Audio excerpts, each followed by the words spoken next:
Hello students, कैसे हो आप सब। Today we come up with another video of this chapter number 18 earthquakes.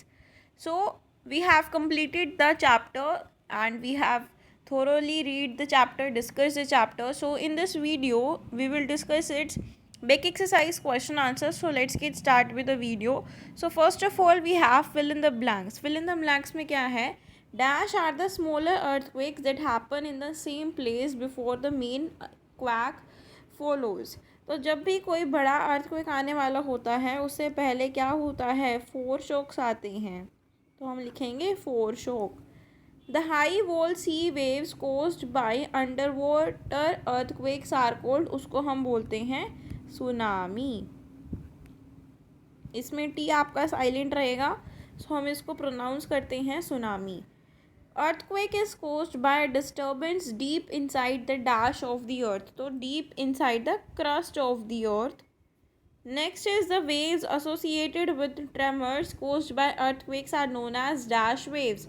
So वो होती हैं seismic waves.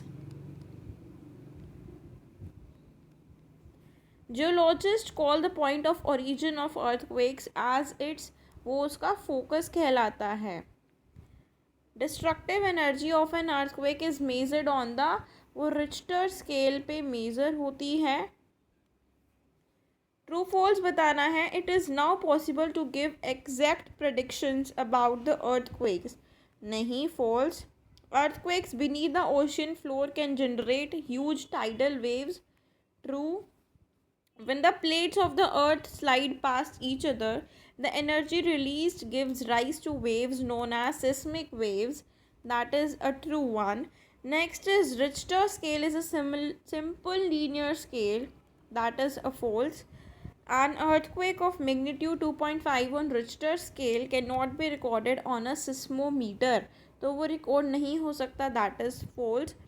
In highly seismic areas, it is better to have house made from mud or timber than those made by using heavy construction materials. So that is a true statement. Next है हमारे पास check the correct options. First is minor quake that might occur before the main earthquake is known as, उसको हम क्या बोलते हैं? अभी हमने पढ़ा foreshock. Natural phenomena जिसकी triggering is not associated with an earthquake. That is flood. Earthquakes occur when there is sudden release of stored up energy in earth की crust से होता है, जब होता है. The various layers of earth are marked as A, B, C, D. यहाँ पे आपको दिख रहा है, तो आपको इसके names बताने हैं, करेक्ट लेबलिंग बतानी है. So करेक्ट लेबलिंग होगी A is crust, B is mantle, C is outer core and D is inner core. So C1 option is correct. Next is the epicenter of an earthquake is, epicenter of an earthquake is on the surface of earth. C correct होगा. The magnitudes of two earthquakes A and B, two magnitudes हैं Richter scale पे 7 और 5. तो उनकी strength कैसी होगी, क्या होगी? सो उनकी स्ट्रेंथ होगी earthquake A 100 times that of earthquake B. A option is correct. Next is D. Answer the following questions in brief. First is what is an earthquake? So earthquake होता क्या है? An earthquake is a sudden tremor या movement जिसको हम कहते हैं अर्थ की crust की, जो लास्ट करती है बहुत ही very short period of time के लिए. नेक्स्ट इज स्टेट एनी 2 और 3 damaging effects of the an earthquake. तो डैमेजिंग इफेक्ट्स क्या हैं? वो बिल्डिंग्स को, ब्रिजेस को, डैम्स को, बिल्डिंग्स को, सबको डैमेज कर देता है. अर्थक्वेक इन मेनी केसेस में cause great loss of life. Third, earthquake can also cause floods and landslides, वो कॉज करता है.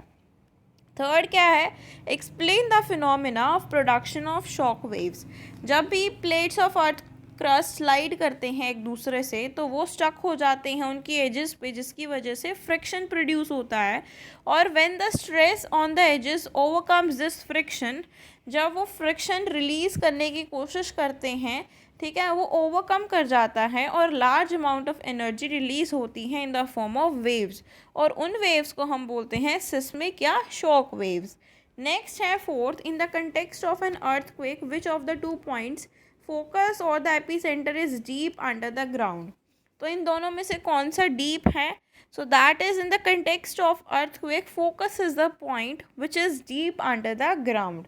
Next is name the scale which is used for measuring the strength of an earthquake. तो likely जो magnitude होता है mild earthquake का वो very करता है. ठीक है. सो जो स्केल है वो कौन सा स्केल होगा? That is recorded on seismometer. और ठीक है, और लाइकली मैग्नीट्यूड आपको बताना है माइल्ड अर्थक्वेक का और हाईली डिस्ट्रक्टिव अर्थक्वेक का. सो माइल्ड अर्थक्वेक का आपका होगा, वेरी करेगा 2.5 से 4.5 ऑन रिक्टर स्केल, और हाईली डिस्ट्रक्टिव का मेज़र करेगा is 8.0 and above on Richter scale. So earthquake measure कर रहा है 3 ऑन रिक्टर स्केल, तो क्या वो रिकॉर्ड होगा सिस्मोमीटर से? Yes, it is recorded on the seismometer. Is it likely to cause such much damage? No, क्योंकि वो बहुत कम है. तो it is very mild earthquake, might not be felt by many people. ठीक है. अब है ई पार्ट क्वेश्चन आंसर्स की तरफ चलते हैं. So explain in brief the cause of an earthquake. Earthquake का कोज क्या है, कारण क्या है? So earthquakes are caused by disturbances deep down inside the uppermost layer of the earth. जो आउटर मोस्ट लेयर होती है अर्थ की वो सिंगल पीस के अंदर डिवाइडेड नहीं है, वो ब्रोकन डाउन है कुछ नंबर ऑफ प्लेट्स में, जिसको हम टेक्टोनिक प्लेट्स कहते हैं. और ये प्लेट्स मूव करते हैं very slowly, just a few millilitres या मिलीमीटर्स एवरी ईयर. और जो मूवमेंट्स होती हैं इन प्लेट्स की वो चेंजेस करते हैं on the surface of earth, जिसकी वजह से अर्थक्वेक प्रोडक्शन होती है. सो ये इसका मेजर जो कोज है वो था. Next question is where are the earthquakes more likely to occur. तो सबसे ज़्यादा अर्थक्वेक्स हमें देखने को कहाँ मिलते हैं? Over 80% of the earthquakes occur around the edges of the Pacific Ocean, an area जिसको हम रिंग ऑफ फायर कहते हैं. This where the Pacific plate is being subducted beneath the surrounding plates, and the ring of fire is most systemically and volcanically active zone है world के अंदर. Next question है that is third. Mr. Sarthak is the head of a construction company. He got a contract to design and build a housing complex in an area which was under the seismic zone. So सार्थक construction company का head है, उसे designing के लिए contract मिला है कि एक हाउसिंग कॉम्प्लेक्स को उसको बिल्ड करना है जो कि सिस्मिक जोन के अंदर आता है. सो आपको मेन प्रिकॉशंस बताने हैं जो सार्थक की कंपनी लेगी ताकि जो हाउसेस हैं वो जो बना रहे हैं वो ड्यूरेबल हों. सो कौन कौन से प्रिकॉशंस वो लेगी उनकी company? So all the buildings in seismic zones need to be design so that they can withstand major tremors, and it is advisable to make the structure simple ताकि वो क्वेक सेफ हों. और कुछ buildings catch fire कर लेती हैं earthquake की वजह से. So it is necessary that all the buildings specially the tall ones have their fire fighting equipment in order. So ये सारी चीज़ें जो हैं उनको प्रिकॉशंस लेने पड़ेंगे. Next is state the precautions that one should take for protections during an earthquake if one is inside the house and outdoors. जब भी अर्थक्वेक आता है तो जब कोई इंसान घर के अंदर होता है तो उसको कैसे प्रिकॉशंस लेने चाहिए, जब घर के वो बाहर प्रेजेंट है तब उसको कैसे प्रिकॉशंस लेने चाहिए. सो इनसाइड द हाउस हम लेंगे take shelter under a table and stay there till the shaking stops. Stay away from tall and heavy objects that may fall on you. Do not get up if you are in a bed. Protect your head with pillows. And fourth is stay indoor until shaking stops and it is safe to move outside. Next is outside in the open में हम कैसे precautions ले सकते हैं? Clear spot लेना है आपको, away from buildings, trees, bridges and overhead power lines. Do not come out if sitting in a moving vehicle. Drive slowly to a clear spot and stay inside. Come out only when the tremor stop. ये सारे precautions आप ये जब लेंगे जब आप बाहर होंगे. नेक्स्ट है स्टेट द मेन प्रिकॉशंस जो आप लेंगे minimise the effect of an earthquake को कम करने के लिए हम कौन कौन से प्रिकॉशंस ले सकते हैं. सो मिनिमाइज़ करने के लिए हम क्या करेंगे? इंजर्ड वंस को हेल्प करेंगे, टेलीफोन्स को यूज़ कर सकते हैं जब इमरजेंसी हो, Be aware of possible tsunami if you live in coastal areas. Disaster management supplies जैसे कि flash lights, first aid box को हमें अवेलेबल रखना चाहिए जब भी ज़रूरत कभी भी पड़ सकती है. So these all methods we will can do when there is an earthquake. ठीक है. सो ये हम प्रोटेक्शन कर सकते हैं, प्रिकॉशंस ले सकते हैं. सो आई होप आपको ये वीडियो अच्छी लगी हो. अगर आपको अच्छी लगी हो तो प्लीज़ चैनल को लाइक करें.